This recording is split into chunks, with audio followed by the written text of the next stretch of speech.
Competition. Competition for resources. Do not care. Competition for resources. What we see here is a field of wheat. And it looks like the distribution of this wheat is very uniform, and that's not by accident, that's by design. It was planted that way. But if you are a farmer, you're very interested in planting at the proper density. If you don't plant enough seed, then you're not going to get a very big harvest. You're not going to get a big return on your investment of energy in planting the wheat. If you plant too much seed, you're going to have an overly dense population, which means that your plants are not going to produce as much wheat because they're not able to get enough water, they're not going to get enough sunlight, they're not going to get enough potassium or phosphorus. All of those resources, sunlight, water, potassium, phosphorus, are limited. So these plants are competing for limited resources. So that is what we mean by a density-dependent factor that controls this population, that manages how much production of seeds is happening. There's competition.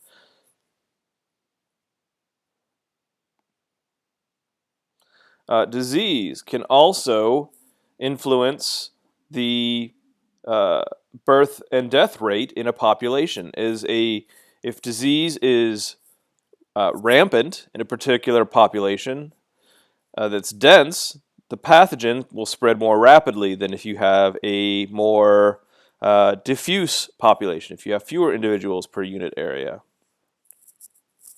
So diseases like influenza or MRSA or SARS or Ebola are going to spread more rapidly in dense urban areas where you have higher population density than in rural areas. Predation. If you are an organism that is predated upon, then the more dense you are, the bigger target you present for predators. So if you are in a population of mice and there's a lot of mice around, that means you're going to attract a lot of predators like this owl here.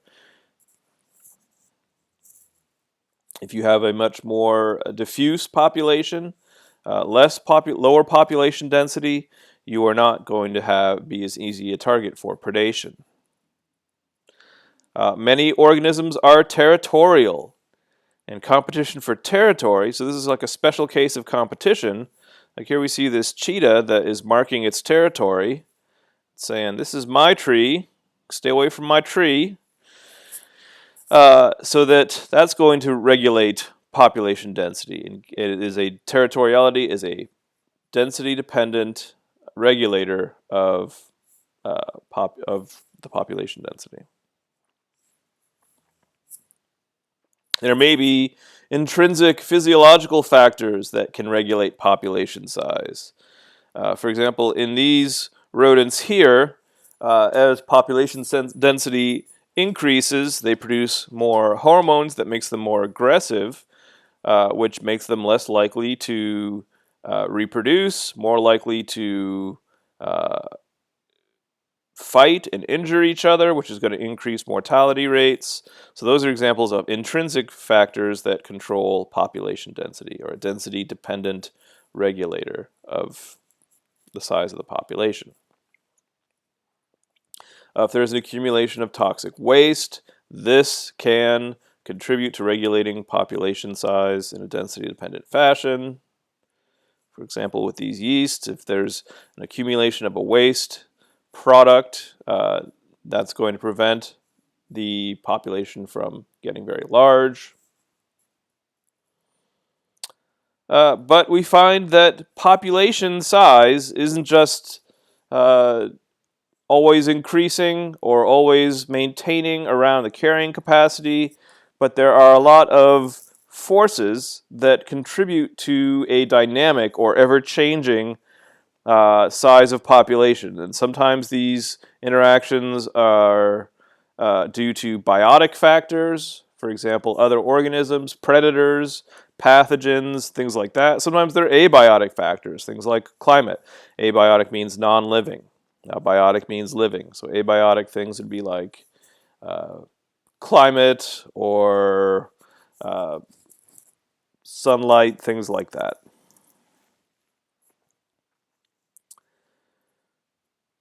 So we tend to believe that mammals, large mammals, have a relatively stable population in a given area, but we know that there are factors that will affect population size over time. One example from our text has to do with a moose population on Isle Royale. Collapsed during harsh winter, and then wolf numbers peaked. So you've got this abiotic factor of climate and this biotic factor of predator numbers, which led to a crash in the moose population.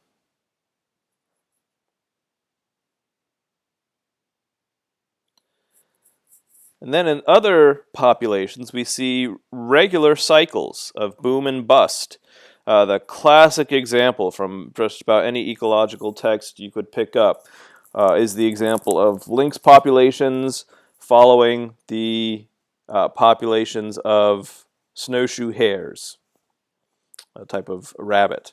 So lynx populations go through 10-year boom and bust cycles following the boom and bust cycles of these hare populations. And here's an example of where an experimental manipulation was performed to test a couple of different hypotheses about why the hares are undergoing this boom and bust cycle. So here you can see a snowshoe hare, and the lynx is chasing it. It's a predator. So you can see in this chart what's going on is there's a cyclical rise and fall in snowshoe hare numbers. And it seems like the lynx populations are kind of following behind, maybe just a little bit of a lag in population numbers in step, in synchrony with the snowshoe hare populations. Notice here, okay, so the blue trace is the snowshoe hare population, which goes from 0 to 160 thousands of hares. The lynx population is going to go from 0 to 9 million thousands of lynxes. So these numbers are much smaller with the lynxes in the red trace than the hare numbers. And that makes sense, right? But given that snowshoe hares have to feed on plants, so their biomass has to be less than that of the plants, and the biomass of the lynx has to be less than that of the snowshoe hares, because that's how energy flows through an ecosystem. So one hypothesis about the reason why the hares were cycling like this is that there was a winter food supply cycle as well. So if this hypothesis is correct, then they could affect the cycle by increasing the food supply. So experimentally, they added food for this hare population, and they found that the population overall increased in size, but it was still cycling. Therefore, the cycle was not driven by limited food supply. So a second hypothesis is that the population cycle is driven by predation from the lynxes. So in a study that was observational, they found that most of the hare, the causes of mortality was predation from lynxes, coyotes, hawks, and owls. So these data support the idea that the factor that was regulating hare population was predation density, the density of predators. So what is affecting the lynx population is the availability of prey. So if there's not a lot of prey around, then predator numbers are going to go down. Not just because they are going to starve, because there isn't enough food around in the form of the lynxes, of the snowshoe hares, but when there's limited food, the death rate is going to increase because predators start preying upon each other, which is going to accelerate the collapse of the predator populations. So we can kind of do the opposite of what Darwin did with Malthus and look at how the population dynamics of other organisms affect what we understand about human populations. So we have seen from looking at population data, now that we live in a world where we can collect those kind of data, that it's no longer increasing exponentially. We're not in that J-shaped curve anymore, but it is still increasing. Human population cannot grow indefinitely. How many people can live in the world? We don't know just yet. We haven't reached that number. And what happens when we do reach that number? Shudder to think. So the global human population was in a fairly slow rate of increase, and then with the Industrial Revolution around 1650, it began to the rate of increase shot up. So you can see here on this graph, for thousands of years, human population increased at a fairly slow rate. But then with the Industrial Revolution, which led to decreased infant mortality, led to people having more viable offspring that they could care for, that would live longer, and that led to an increase in human population. So over the past 400 years, population has gone from just less than 500 million, 500 million, to over 7 billion.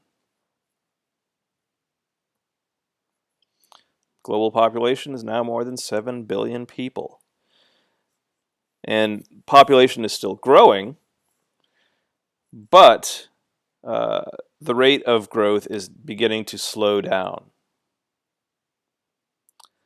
So here's the annual percent increase. You can see that it kind of fluctuated quite a bit through the late 20th century, but now it's starting. The rate of increase is starting to slow down.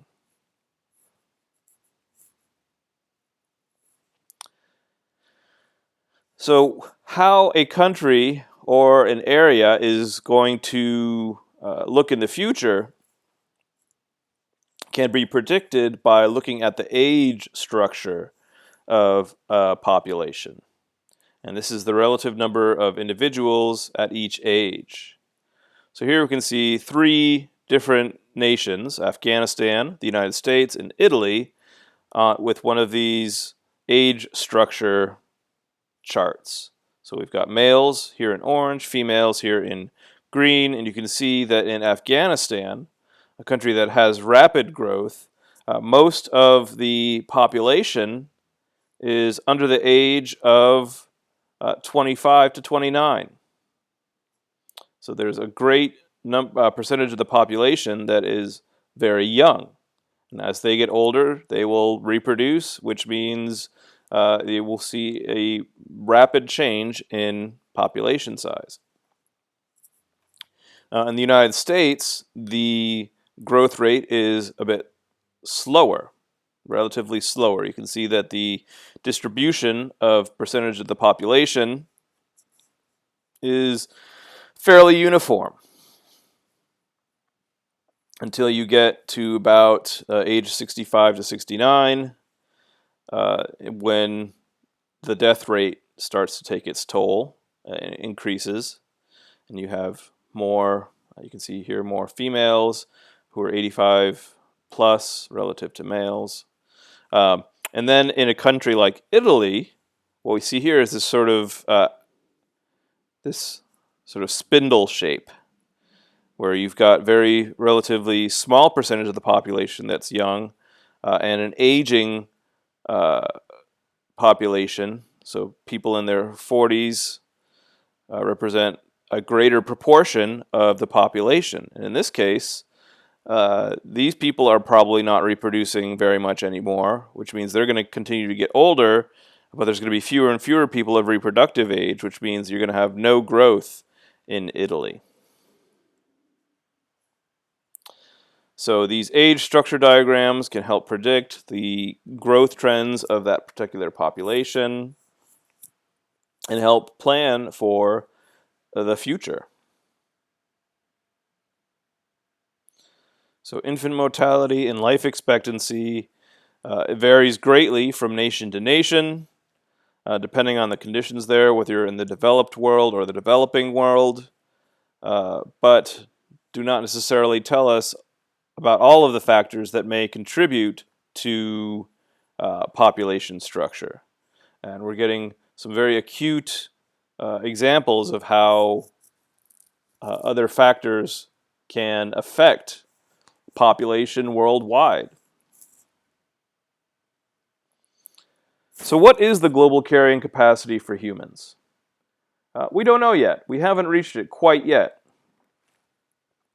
Population ecologists predict that human population will reach somewhere between 8 and 10 billion by the year 2050. But at what point are there going to be, are the resources going to become so limited that it's going to affect the birth and death rates? Well, we don't know just yet. But we have to consider things like how much arable or farmable land is there? How much food can we produce? How much clean water can we produce? And we also need to consider what kind of a lifestyle can be sustainably supported by the planet. Because not every individual on Earth is using the resources in an equivalent manner. So different people, different populations, different nations have different ecological footprints. The ecological footprint is an idea of how much land and water you need to sustain a particular person in a given area. So one way we can measure that is by looking at something like energy use. And you can see that the US and Canada and a lot of the developed countries are using a lot more energy per capita in terms of gigajoules per person than countries in the developing world. So since we use a lot more energy, the planet cannot sustain as many people living this kind of lifestyle as it can people who are living this kind of lifestyle. But there are a lot of other factors involved in determining what the global carrying capacity might be. So what are the kinds of things that are going to be limiting to the human carrying capacity? How much food we can produce, how much space we can occupy, how much we use non-renewable resources like fossil fuels, and how much waste can we accumulate. But unlike other organisms that don't have a sense of limiting their reproductive output, when and if they should, we as humans communicate with each other and can communicate ideas like how to regulate our own population growth so that the world can support human life into the distant future.